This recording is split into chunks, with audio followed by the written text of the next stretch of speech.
Made Man here. Y'all know how I get down. We talking boxing, man. Going down on Wednesdays and Saturdays here on Made Man's Boxing.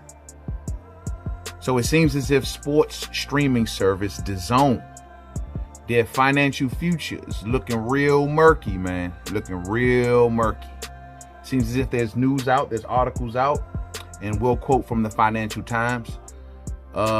There's articles out saying that DAZN is basically looking for a cash infusion, and they're running back to the owner of their company, Mr. Len Blotvinnik, who's a billionaire. They're running back to the owner and they're asking him to please, look for an answer to try to find us some cash. We need it, and we need it now. The thing is that DAZN,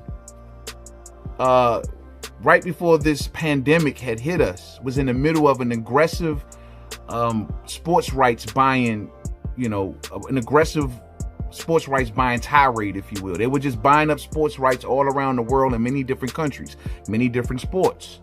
It says that DAZN holds about $3.7 billion worth of sports rights. They were just putting in work. They were doing everything that they could to buy as many sports rights as they could. They were in competition with other broadcast networks, such as like ESPN in the United States, or such as like Sky Sports out in the UK. And they even had plans on, I believe it was sometime very soon, to eventually make a move into the UK. And they wanted to have it done in an aggressive fashion.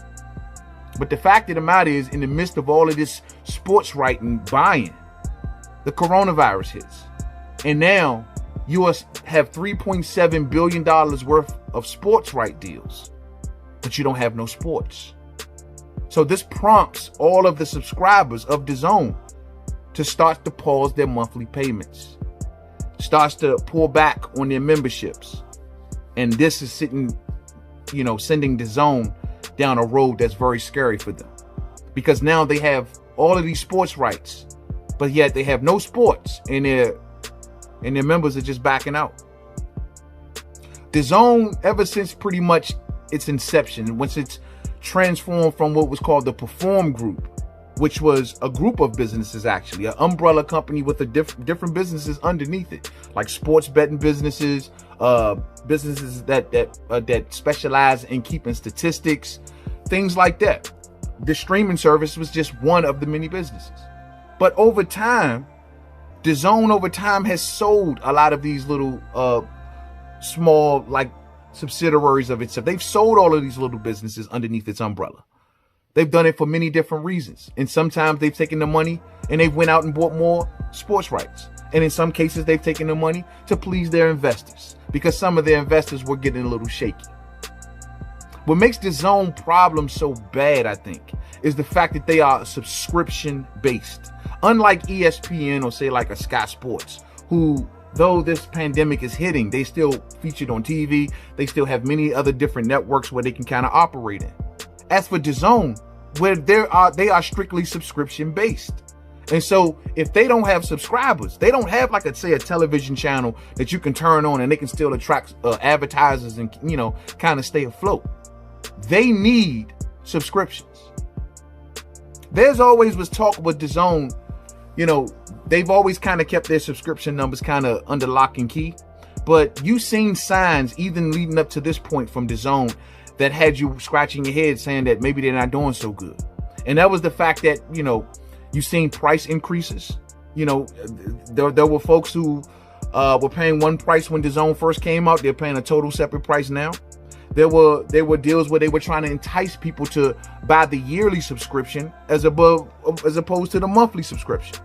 So they were trying to offer you a better deal on the yearly end. They've been trying to do different things to gen up cash. Now, I'm going to read some of the passages from the Financial Times, and I'll leave a link in the description box for everybody to follow along as well. But let's just take some of the passages from this article if we can. Now, that breaks down about DAZN. Now, it says that Mr. Blotvinnik is exploring ways to inject new money into the loss-making business. According to several people familiar with the talks with the sale of the equity stake in the business, the preferred option. However, an outright sale would be considered, the people said. So they're basically saying that they would love to have investors come in and buy stakes, but they would like to be doing, however, an outright sale would be considered. They would like to honestly probably get rid of DAZN because it's subscription based. And then at a time where, when you think about it, you know, even when they come back, they will have to basically start all over from scratch. The people that they lost, they got to bring them back first and then try to build on, because clearly their numbers wasn't breaking through the roof in the first place. So they got to bring back the people that they lost and then still continue to build like they were trying to do. That's not going to be easy to do post-pandemic. We don't know where people's dollars are going to be going. And the last thing that people are going to want to spend money on is some sports streaming service that they can't afford. I mean, ain't no telling where people's money going to be going. Sports rights, sports streaming services, well, that's going to be the last thing people are going to be thinking about. I tell you that straight like that, you know? But anyway, as the article goes on, it says that the research group Enders Analysis has estimated that DAZN's financial commitments on securing sports rights total at least $3.7 billion. It says that in recent weeks that the group has approached big media companies over a potential investment, including John Malone's Liberty Global, but as of yet has received little interest in a deal, according to people familiar with the talk. So they're having problems finding investors in general, shopping it around. I mean, if you're an investor and you know that DAZN's whole model is based on, you know, buying all of these sports rights and trying to show all of these different sports around the world, and it's subscription based. If you're an investor, I mean, would you want to invest in something like that with this pandemic going on? How long can DAZN maintain, even with they selling off, even if they find some investors or they find a little bit of cash, how long can they ride on that before they get subscriptions back up to where they wanted to go? Without subscriptions, it don't move, fight fans. It's crazy. Let me see. It says, and then it goes on. Mr. Simon Denyer of DAZN goes on and says, and I quote, "This is the biggest disaster to hit the sports world in 75 years and the biggest challenge our business has ever faced." Wow. End quote. And that's from the chief executive of DAZN. They've never seen it. They don't know how to approach this. They just run into the owner like, please do something. But these are some of the things that I found also kind of surprising. It says that Mr. Blotvinnik, the guy who owns DAZN, when he originally bought the Perform Group, which, like I told you, had many different businesses under its umbrella, he says that in 2019, the DAZN Group sold its Perform division to U.S. fund Vista Equity Partners. So they had the Perform division because it got renamed DAZN. So one of the divisions of it was the Perform division, and this had the sports statistics companies under it, sports betting companies. That particular portion was already sold out to Vista Equity Partners. They got a good chunk of money, but here's the catch. The sale of the Perform content business to Vista, which owns Stats, a rival sports statistics group, was seen as an effort to focus on DAZN sports streaming service, but also allowed Mr. Blotvinnik to recoup some of the money he had invested in the business. So there you go. When they were making these different sales of portions of the company, some of this was going back to say some of the original investors or the owner, Mr. Blotvinnik, who paid for this. And he's like, I got to get something out of this deal. And some of it went to buying more sports rights. And he dug himself a deep hole with these sports rights. A deep hole. It says that the group hired Goldman Sachs last year, seeking to raise $500 million. This was last year, before the coronavirus. Wow. To people familiar with the terms, but paused that effort at the start of the pandemic. Wow. They go on and says, and I quote, "They are at a crossroads as a business." And this is according to the leading executive of a rival broadcasting group. He says that if it succeeds, it'll be a great story. If it fails, then it'll be a story of trying to disrupt the sports broadcasting industry too soon.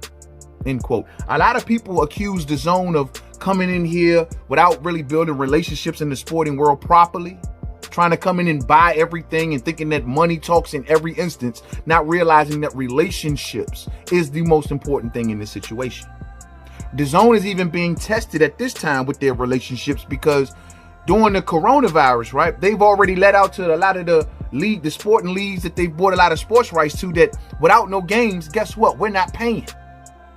But the only problem with that is that it sets a bad precedence in the sporting world to be committed to these deals, but then say you're not paying because there's no games. I understand it's a business. Like I told folks, it's a business. And of course, DAZN wants to make money too. But the norm, the ESPNs, the CBSs, guess what? They are still going to pay these leagues, even if there's no games, because they want to maintain a relationship with these leagues.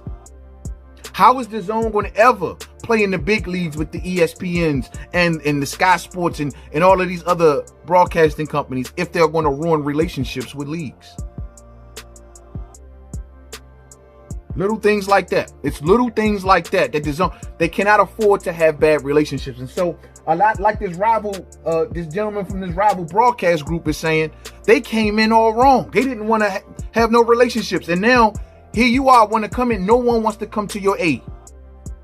Because you don't think that ESPN or the Sky Sports or the other broadcasting networks are whispering to these investors also, let them stay out in the cold. There's going to come a major sell-off if something doesn't change soon. The number one thing that DAZN needs to change is to up the memberships. Now, to the boxing fans, a lot of people may say, oh, look at Eddie Hearn and blah, blah, blah. It has nothing to do with boxing. Boxing is just a small spoke in the wheel when it comes to DAZN and overall on this content. They have a lot of different sports that they show. This is a sports thing. DAZN's aggressive strategy, which was brought on by the former head of ESPN that now runs DAZN, Mr. John Skipper. His style, the way he does business, he goes on an aggressive buying campaign, which is what they were in the middle of doing. But now, they dug themselves a deep, deep hole. What are they going to do? Are they going to have to sell off DAZN? Will DAZN make it? Like I told folks, when someone asked me once before when we talked about this, will DAZN make it? I figure they can sell off some things. And maybe Mr. Blotvinnik comes up with some sort of plan. Maybe he speaks to some sort of investors. Because if they don't, DAZN's future is not looking good. But even if they find these investors, they got to come up with crackerjack plans to lower back subscriptions. In the boxing world, it's going to start with putting on damn good fights. I mean, the best fighting the best. DAZN is in a position where if your boxers, if you really want to bring the masses back, and they never even got around to cracking the U.S. market yet. They were still working around the world. They didn't even bother. They wasn't even big enough or strong enough to crack the U.S. market yet. So they didn't even achieve that goal at this point.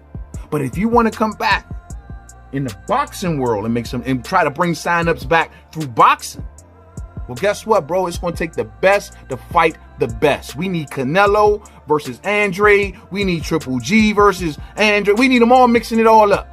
Callum Smith, Billy Joe Son, all of them. And they got to give us the best. Now, I'm sure Sky Sports are laughing right now. They're loving this news, given that DAZN was looking to move into the UK and rival them. I'm sure ESPN is laughing all the way right now. What are you going to do, DAZN? Is this time next year, are we still going to be talking about DAZN? And are they going to have to sell off more parts of their company to survive? And then eventually, the fighters and things like that. Eddie Hearn and this $100 million deal, billion deal with DAZN goes away. Poof. But the good thing about Eddie Hearn is he always got Sky Sports to lean on. When it comes to a U.S. broadcaster, well, he'll figure his way out.